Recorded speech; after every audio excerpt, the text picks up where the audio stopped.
In this lecture, we will calculate the running total.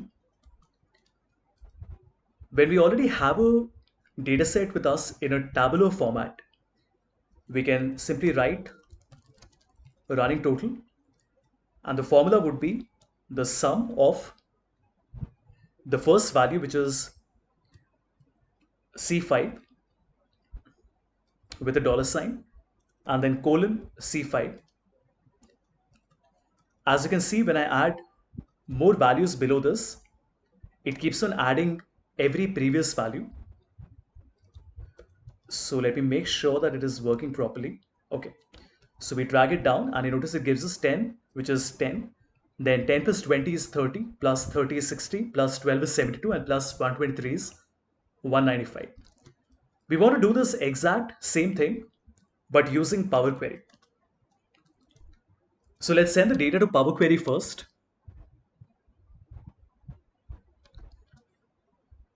The first thing we want to do is to create an index column, which is starting at 1. And the only one more step that you would require is to create a custom column. Let's call this a running total. And this is a standardized formula, which means you can copy and paste it wherever you want to. We want to find the list.sum. Then we do a list.range.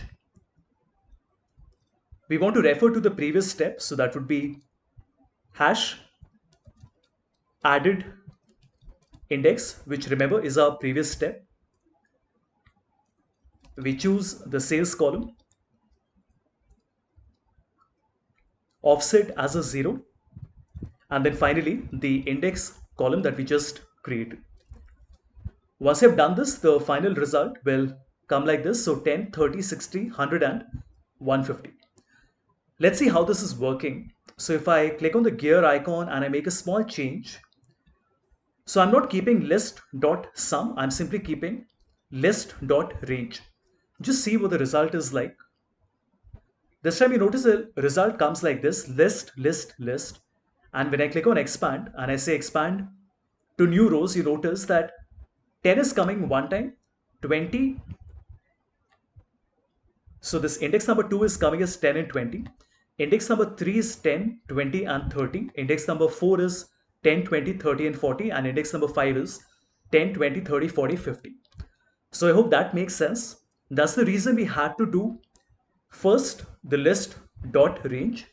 And after we have done that, we can combine that within a list dot sum so that it also adds up all of those numbers. But like I said earlier, this is a standardized function, so you can simply copy and paste it wherever you're working with a data set. The only part that you will need to change is the column which you're trying to sum, that would be the sales column. Everything else would remain the same. So let's take it back to Excel and see the result. So we will close and load it.